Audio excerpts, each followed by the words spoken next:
আপনাকে জিজ্ঞেস করেন যে শেখ আমি অসুস্থ, আমি এই সমস্যা আছে ওই সমস্যা আছে, আমি রোজা না রাখলে কি চলবে? তো এই বিষয়টা নিয়ে আমরা আলোচনা করব যে কাদের ব্যাপারে শরিয়া রোজা না রাখার ছাড় দিয়েছে, আপনি রোজা না রাখলেও চলবে কোন পরিস্থিতিতে। এ ব্যাপারে আল্লাহ বলছেন ফামান শাহিদা মিনকুমুশ শাহরা ফালিয়াসুম, যারা রমাদান মাস পায় তারা যেন রোজা রাখে, দে শুড ফাস্ট। ফালিয়াসুমহু, আল্লাহ কিন্তু অর্ডার করেছেন, এটা অপশনাল নয়, এটা একেবারেই কম্পালসারি। তো কিছু লোককে আবার ছাড় দেওয়া হয়েছে তাদের পরিস্থিতির কারণে। তারা কারা এবং কোন পরিস্থিতিতে পড়লে আপনি রোজা ভাঙতে পারবেন, শুরুতে আমরা এটা নিয়ে কথা বলি। 10 শ্রেণীর লোককে মূলত শরিয়া ছাড় দিয়েছে রোজা না রাখার ব্যাপারে। তারা তাদের পরিস্থিতির আলোকে কোনো সমস্যায় পড়লে তারা রোজা না রাখলেও চলবে। আগে আমরা এই বিষয়ে শুনি।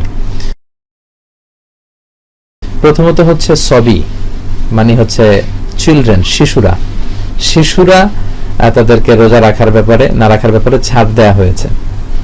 তবে শিশুদেরকে উৎসাহিত করা উচিত। একজন শিশু যখন ম্যাচিউরড হবে তখন থেকে সে রোজা রাখবে। ছেলেরা ম্যাচিউরড হয় যখন তাদের প্রথম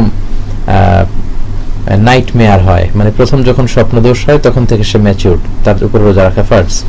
মেয়েদের যখন সর্বপ্রথম পিরিয়ড হয় তখন থেকে, মাসিক যখন শুরু হয় তখন থেকে তাদের উপর রোজা রাখা ফার্জ। তো তার আগে যে শিশুরা, যাদের এখনো নাইট মেয়ার হয়নি বা যে মেয়েদের এখনো পিরিয়ড শুরু হয়নি, তাদের উপর রোজা ফার্জ না, তবে তাদের অভ্যস্ত করা উচিত। কিছুদিন আগে বৈশাখী টিভিতে সরাসরি লাইভ প্রোগ্রামে এক মা প্রশ্ন করেছিলেন যে তার ছেলের বয়স 8 বছর, সে রোজা রাখতে চায়, এখন মা কি করবে? আসলে এটা তো খুব ভালো কথা যে তার 8 বছরের ছোট্ট ছেলে রোজা রাখতে চায়। আপনারা ছেলে মেয়েদেরকে উৎসাহিত করবেন। ছোট ছেলে যদি রোজা রাখতে চায় তাকে না করে উৎসাহিত করবেন, কারণ একদিন 8 ঘন্টা 10 ঘন্টা না খেয়ে থাকলে কেউ আসলে মরে যায় না। তো আমরা ছোটবেলা যেটা করতাম, আমাদেরকে উৎসাহিত করা হতো, বলা হতো যে সকাল থেকে দুপুর পর্যন্ত 12টা পর্যন্ত, দুপুর 12টা পর্যন্ত না খেয়ে থাকলে অর্ধেক রোজা, আবার আগামীকাল এর পরের দিন 12টা পর্যন্ত না খেয়ে থাকলে অর্ধেক রোজা, 2 অর্ধেক মিলে 1 রোজা হয়। এভাবে আমাদেরকে মুরব্বীরা বুঝাতো। আসলে এটা কোরআনেরও কথা না, শরিয়ারও কথা না, কিন্তু উৎসাহ দেওয়া হতো। তো আপনারা ছেলে মেয়েদেরকে উৎসাহ দিতে পারেন। তারা তাদের আমল নামা এখনো শুরু হয়নি, কিন্তু তারা কোনো ইবাদত করলে এটা বাবা মা সেটার অংশীদার হবে ইনশাআল্লাহ। তো প্রথম যাদের রোজা রাখা লাগবে না তারা হচ্ছে শিশুরা। দ্বিতীয়ত হচ্ছে মাজনুন মানে হচ্ছে ম্যাড অর মেন্টালি ডিসঅর্ডার, যারা মানসিক বিকারগ্রস্ত, ভারসাম্যহীন লোক, পাগলের উপর শরীয়তের কোনো হুকুম চাপে না, তারাও রোজা রাখবে না। বিষ্ণু ইসলাম বলেছেন মুসনাদ আহমদের হাদিস, রুফি আল কালাম আন সালাসা, 3 ধরনের ব্যক্তি থেকে শরীয়তের হুকুমকে উঠিয়ে নেওয়া হয়। 1 নাম্বার হচ্ছে আনিস সাবি হাত্তা ইয়াহতালিম, ছোট বাচ্চার উপর শরীয়তের কোনো কলম চালানো হয় না, তার আমলনামা লেখা হয় না, কারণ যতক্ষণ না সে ম্যাচিউরড হয়, প্রাপ্তবয়স্ক হয়। আনিল মাজনুনি হাত্তা ইয়াসিহা, মানসিক ভারসাম্যহীন লোক, পাগল, তারও কোনো শরীয়তের বিচার নেই, হুকুম নেই, যতক্ষণ না সে সুস্থ হয়। আনিন নাইমি হাত্তা ইয়াস্তাইকিল, ঘুমন্ত ব্যক্তিরও কোনো বিচার নেই, ঘুমন্ত ব্যক্তিরও কোনো এর উপর কোনো হুকুম নেই, কারণ সে ঘুমিয়ে আছে, তার রুহ আল্লাহ নিয়ে নিয়েছে। সে জেগে উঠলে তখন থেকে তার আমলনামা লেখা শুরু। তো এই দলিলের ভিত্তিতে ছোট বাচ্চাদের উপর এবং মানসিক ভারসাম্যহীন লোকদের উপর রোজা রাখা ফরজ নয়। 3 নম্বরে হচ্ছে মারিদ, অসুস্থ। আপনি যদি অসুস্থ হন তাহলে আপনি রোজা ভাঙতে পারবেন, কিন্তু এটা আবার পেটে ব্যথা, মাথায় ব্যথা, এগুলোর জন্য না। আপনি যদি এমন ক্রুশাল কোনো মোমেন্ট পার করেন যেখানে আপনার ফিজিশিয়ান, ডক্টর তিনি সাজেস্ট করছেন যে না আপনি রোজা রাখতে পারবেন না, তাহলে আপনার প্রাণহানি ঘটবে, দিনের বেলা আপনাকে ওষুধ খেতেই হবে, শুধু ওই পরিস্থিতিতে আপনি অসুস্থতার কারণে রোজা ভাঙতে পারবেন, আল্লাহ সহজ করে দিয়েছে। 4 নম্বরে হচ্ছে মুসাফির, আপনি যদি ট্রাভেলে থাকেন, সফর করেন, সফরের কষ্ট হয় অনেক, আর সফর কিতাআতুম মিনাল আযাব, সফরটা আসলে অনেক কষ্টদায়ক। তো এজন্য ইউরিদুল্লাহু বিকুমুল ইউসরা ওয়ালা ইউরিদু বিকুমুল উসর, আল্লাহ আসলে সহজ চান, আল্লাহ আমাদের উপর কঠিন কিছু চাপিয়ে দিতে চান না। তো অসুস্থ এবং যদি সফরে থাকেন তাদের জন্য রোজা ভাঙা এটা জায়েজ আছে। আল্লাহ বলছেন ফামান কানা মিনকুম মারিদান আও আলা সাফারিন ফাইদ্দাতুম মিন আইয়ামিন উখর, তোমরা যদি খুব অসুস্থ থাকো কিংবা সফরে থাকো তাহলে চাইলে তোমরা রোজা ভাঙতে পারবে, তবে ফাইদ্দাতুম মিন আইয়ামিন উখর, পরবর্তী সময়ে তোমরা কয়টা রোজা ভাঙলে এটা গুনে কাজা করতে হবে। লেটস সে আপনি অসুস্থতার কারণে 5টি রোজা ভাঙা গেল, তো আপনি পরবর্তীতে আপনার ফ্লেক্সিবল কনভেনিয়েন্ট কোনো টাইমে এই 5টি রোজা কাজা করে ফেলবেন। অথবা আপনি সফরের কারণে হয়তো 2টি রোজা আপনার ভেঙে গেল, আপনি পরবর্তীতে আপনার সুযোগ মতো অন্য যে কোনো সময়, বছরের যে কোনো সময় সেই 2টি রোজা রাখলে, কাজা করলে এটি হয়ে যাবে। 5 নম্বরে যাদের উপর রোজা রাখার ব্যাপারে ছাড় দেওয়া হচ্ছে তারা হচ্ছে আল হারাম। আল হারাম মানে হচ্ছে very old man or women, খুবই বয়োবৃদ্ধ লোক, যাদের বয়স 80-র বেশি, 90-এর বেশি, বার্ধক্যে উপনীত হয়েছে, বয়সের ভারে নুজ্জ, তারা বসতে পারে না, দাঁড়াতে পারে না, আত্মীয় স্বজনদের কাউকে চিনে না, কথা বলতেও পারে না। তো তাদের উপর শরীয়তের কলম আসলে চলবে না। তাদের ব্যাপারে আল্লাহ ছাড় দিয়েছেন, ও আলাল্লাযীনা ইউতিকুনাহু ফিদিয়াতুন তুআমু মিসকিন, তারা ফিদিয়া দিয়ে দিবে। অথবা এমন দুরারোগ্য ব্যাধিতে আক্রান্ত, লেটস সে ক্যান্সার হয়েছে, বা তা থেকে আর সুস্থ হওয়ার কোনো সুযোগ নেই, পরে যে কাজা করবে তারও সুযোগ নেই, অথবা এত বয়স তার রোজা রাখার বিষয়টা তার সাথে যায় না আসলে, তখন তারা ফিদিয়া দিবে। প্রত্যেকটা রোজার কারণে একজন লোককে খাওয়াবে, 30টা রোজার কারণে একজন লোককে 30 দিন খাওয়াবে, অথবা 30 জনকে একবারে খাইয়ে দিলে হয়ে যাবে। এটা হচ্ছে ফিদিয়া। অনেকে প্রশ্ন করেছেন যে আমার আম্মা খুব অসুস্থ, এত অসুস্থ যে তিনি বসতে পারেন না, আমাদেরকে চিনেন না, কথা বলতে পারেন না, বয়স তার 85, কি করবে? তার রোজা রাখা লাগবে না। তার পক্ষ থেকে আপনারা ছেলে মেয়েরা যারা আছেন ফিদিয়া দিয়ে দিবেন। 30 জন লোককে একসাথে, ধরেন যে উদাহরণস্বরূপ আপনি 30টা বিরিয়ানির প্যাকেট আর একটা করে মিনারেল ওয়াটারের বোতল, মানে একটা প্যাকেজ খাবার আপনি দিয়ে দিলেন, ফিদিয়া আদায় হয়ে গেল।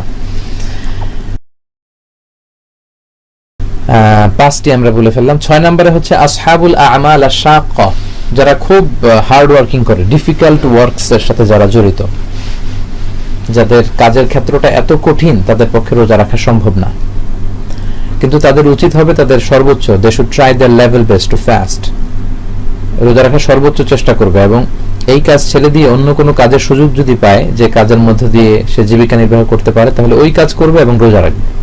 কিন্তু পরিস্থিতি যদি এতটা ইমার্জেন্সি হয়, এমন হয়ে যায় যে কোনো কাজ নেই, জব নেই, চাকরির সুযোগ নেই, জীবন বাঁচানোর সুযোগ নেই, এমন কিছু কাজ তারা করছে, ওই কাজগুলো করার অবস্থায় যদি রোজা রাখতে না পারে, সেক্ষেত্রে আল্লাহ তাদেরকে ছাড় দিয়েছেন। তারা কারা? যেমন স্টোন ক্র্যাশিং এ যারা কাজ করে, আপনারা যারা সিলেটে গিয়েছেন দেখবেন যে প্রচন্ড রোদে যারা স্টোন ক্র্যাশিং এর কাজ করে, তাদের পক্ষে আসলে এই কাজ করে রোজা রাখা সম্ভব না। এরপর rickshaw pulling during the summer time, প্রচন্ড গরমে চৈত্র মাসে যদি কেউ রিক্সা চালায় এবং এই কাজ ছাড়া যদি তার অন্য কাজের সুযোগ না থাকে, এবং রাত্রিবেলা শুধু রিক্সা চালিয়ে যদি তার জীবিকা না চলে, দিনের বেলাও যদি চালাতে হয় রোদ্রের মধ্যে দিয়ে, তাহলে সে চাইলে যদি রোজা রাখতে নাই পারেন তাহলে ভাঙতে পারবেন, কিন্তু পরবর্তীতে তিনি কাজা করে নিতে হবে। পাশাপাশি আয়রন ফ্যাক্টরিতে যারা কাজ করে, আমি একটা ভিডিও দেখেছি যে আয়রন ফ্যাক্টরিতে যারা কাজ করে, এতটা কষ্টসাধ্য কাজ, লোহার গলিত অংশ আসছে, এটাকে আবার আরেকটা লোহা দিয়ে বাঁকা করে দিতে হয়, আর সেই লোহার প্রচন্ড গলিত লোহার তাপে তাদের দেহ বেয়ে ঘাম ঝরছে, এবং দেখলাম যে একটা ভিডিওতে পাশে ঠান্ডা পানি, বালতিতে ঠান্ডা পানি রাখা, সেখান থেকে পানি নিয়ে তারা 2 মিনিট পর পরই তাদের দেহের মধ্যে পানি ঢালছে। তো তাদের পক্ষে আসলে রোজা রাখা সম্ভব না। অথবা সৌদি আরবে, আরব বিশ্বে যারা ডেজার্টে কাজ করে, মরুভূমিতে, তো এই জাতীয় কাজের সাথে যারা জড়িত, অন্য কাজ খুঁজে পাচ্ছেন না যে কাজ করে তারা রোজা রাখবেন, এই কাজই করা লাগতেছে, এবং রোজা রাখার সক্ষমতাও তাদের নেই, কারণ এই পরিস্থিতিতে তারা রোজা রাখলে তারা ডিহাইড্রেশনে মরেই যাবে, মানে পানি শূন্যতায় মরেই যাবে। তো তারা এরকম ইমার্জেন্সি পিরিয়ড যদি হয় তাহলে তারা রোজা ভাঙতে পারবেন, কিন্তু পরবর্তীতে কাজা করে নিতে হবে। কিন্তু অবস্থা যেন এমন না হয় যে প্রতি বছরই তিনি স্টোন ক্রাশিং এ কাজ করে, আয়রন ফ্যাক্টরিতে কাজ করে, আর রোজা তিনি রাখেন না, এমনটা যেন না হয়। যদি ইমার্জেন্সি কারো এরকম সমস্যা হয়ে যায়, তাদের জন্য রোজা ভাঙার সুযোগ আছে। এর কারণ হচ্ছে মাকাসিদুশ শরিয়া আমাদেরকে খেয়াল রাখতে হবে। শরিয়া 5টা জিনিসকে খুব বেশি প্রায়োরিটি দেয়, 5টা জিনিসকে হেফাজত করার ব্যাপারে। তার প্রথমটা হচ্ছে হেফজুন নাফস, জীবন বাঁচাতে হবে আগে, সবার আগে জীবন বাঁচাবেন। আপনার জীবনে যদি না থাকে তো আপনি কি করে ইবাদত করবেন? এই সুযোগগুলো নেওয়া হয়েছে ওই আয়াত থেকে যে আও আলা সাফার, সফরে থাকলে আল্লাহ সিয়ামকে ভাঙার সুযোগ দিলেন কেন? কারণ সফরে কষ্ট হয়। তো সফরে যদি কষ্ট হয়, যারা স্টোন ক্র্যাশিং করে, যারা চৈত্র মাসে রিক্সা চালায়, যারা আয়রন ফ্যাক্টরিতে কাজ করে, যারা সৌদি আরবের মরুভূমিতে তপ্ত বালুর উপর কাজ করে, তাদের কষ্ট তো আরো বেশি। এজন্য শরিয়ার একটা মূল সৌন্দর্য হচ্ছে সিম্পলিসিটি, লিগ্যাল অপিনিয়ন। যখন ফতোয়া দিতে হবে এটাকে মানুষের উপযোগী করে দিতে হবে। তো তাদের পরিস্থিতি যদি এরকম হয় যে অন্য কোনো কাজের সুযোগ নেই, এটা ছাড়া তাদের বাঁচার উপায় নেই, তাহলে তারা রোজা ভাঙতে পারবেন, কিন্তু পরবর্তীতে তারা রোজাগুলো কাজা করে নেবেন, যতটা রোজা তারা ভেঙেছেন। কারণ আল্লাহ সাধ্যের উপর কিছু চাপিয়ে দেন না। আল্লাহ বলেন লা ইউকাল্লিফুল্লাহু নাফসান ইল্লা বুসআহা, তোমাদের সাধ্যের উপর আল্লাহ বাইরে কিছু চাপিয়ে দেন না। এবং আল্লাহ বলছেন লা তাকতুলু আনফুসাকুম ইন্নাল্লাহা কানা বিকুম রহিমা, তোমরা নিজেদেরকে জেনে শুনে ধ্বংসের দিকে ঠেলে দিও না, হত্যা করো না, আল্লাহ তোমাদের উপর রহম দয়ালু এবং মেহেরবান। 7 নম্বরে হচ্ছে আল হুবলা, মানে গর্ভবতী নারী, প্রেগনেন্ট যারা, আমার মায়েরা বোনেরা যারা কনসিভ করছেন, ডাক্তার যদি বলে যে, ডক্টর যদি সাজেস্ট করে যে আপনি যদি রোজা রাখেন আপনার ডিহাইড্রেশনের কারণে পেটের বাচ্চার সমস্যা হতে পারে, তাহলে আপনি রোজা ভাঙতে পারবেন, পরবর্তীতে যতগুলো ভেঙেছেন কাজা করে নেবেন। 8 নম্বরে হচ্ছে আল মুরদে। মুরদে মানে হচ্ছে এমন মা যিনি দুধ খাওয়ান বাচ্চাকে, ব্রেস্ট ফিডিং মাদার, যিনি দুধ খাওয়াচ্ছেন। আমরা জানি যে মা যখন খাবার খায় সেই খাবারের মাধ্যমে কিন্তু তার স্তনে দুধ আসে। তো সে যদি সারাদিন রোজা রাখে তাহলে স্তনে দুধ আসবে না, ফলে বাচ্চা খেতে পারবে না। আর মায়ের বুকের দুধটা কিন্তু বাচ্চার হক। ইসলাম কতটা হাক্কুল ইবাদের দিকে কতটা বেশি খেয়াল রেখেছে যে বাচ্চা যাতে ওই হক থেকে বঞ্চিত না হয়। এবং মায়ের বুকের দুধে কিন্তু অনেক বেশি পরিমাণে ভিটামিন আছে, যেটা একটা বাচ্চার ব্রেন গ্রোথ হওয়ার জন্য খুব বেশি দরকার। মায়ের বুকের দুধ খেতে না পারলে ওই বাচ্চারা ইনফিরিয়রিটি কমপ্লেক্সে ভোগে, একটা হীনমন্যতায়, একটা সিকিউর ফিল করে তারা। তো এই জন্য যারা আলমোরদে বাচ্চাকে দুধ খাওয়াচ্ছেন যে মায়েরা, তাদের যদি এরকম হয় যে তার দুধ আসছে না বুকে না খাওয়ার কারণে, তাহলে তারা চাইলে রোজা ভাঙতে পারবেন, পরবর্তীতে কাজা করে নেবেন।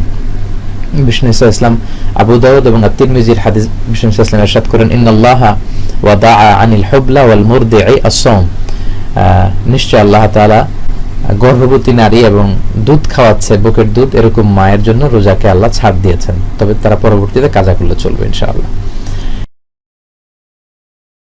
8টি বলে ফেললাম। 9 নম্বরে হচ্ছে যেই মায়েদের বোনদের পিরিয়ড চলছে, আল হায়েজ, মেনস্ট্রুয়েশনাল পিরিয়ড যাদের চলছে, তাদের মাসিক একটা ব্লিডিং হয়, তো ব্লিডিং অবস্থায় আসলে রোজা রাখা যায় না, তারা রোজা রাখবেন না, পরবর্তীতে তারা রোজাগুলো কাজা করবেন। সর্বশেষ 10 নম্বরে হচ্ছে আন-নিফাস। আন-নিফাস মানে হচ্ছে পোস্টপার্টাম পিরিয়ড, মানে আফটার ডেলিভারি পিরিয়ড। বাচ্চা ডেলিভারি করার পরে একটা ব্লিডিং হয়, এটাকে নিফাস বলে। তখনও তারা রোজা রাখতে পারবেন না, তারা পরবর্তীতে আদায় করে নেবেন। মা আয়েশার বর্ণনায় তিরমিজিতে একটা হাদিস এসেছে, মা আয়েশা বলতেন যে কুন্না নাহিদু ফি আহদি রাসূলিল্লাহ সুম্মা নাতহুর, আমরা রাসূলের যুগে যখন পিরিয়ড হতো, আমাদের মাসিক হতো, তখন আমরা রোজাও রাখতাম না, নামাজও পড়তাম না। তো পরবর্তীতে রাসূল সাল্লাল্লাহু আলাইহি ওয়াসাল্লাম নামাজ কাজা করতে বলেননি, শুধু রোজা কাজা করতে বলেছেন। তো মায়েদের বোনদের পিরিয়ড যখন হয় তখন আপনারা রোজাও রাখবেন না, নামাজও পড়বেন না, নামাজগুলো আর কাজা করা লাগবে না, কিন্তু সিয়াম রোজা যেগুলো ভাঙা পড়লো কিন্তু কাজা করা লাগবে। তো এই 10 শ্রেণীর লোকদের জন্য they got the exemption from fasting based on the Sharia perspective. Shahriar দৃষ্টিকোণ থেকে যদি আমরা বিচার করি তাহলে এই 10 শ্রেণীর লোক তারা রোজা না রাখার ব্যাপারে ছাড় পেয়েছেন পরিস্থিতির আলোকে। আশা করি এই পয়েন্টটি আপনারা বুঝতে পেরেছেন।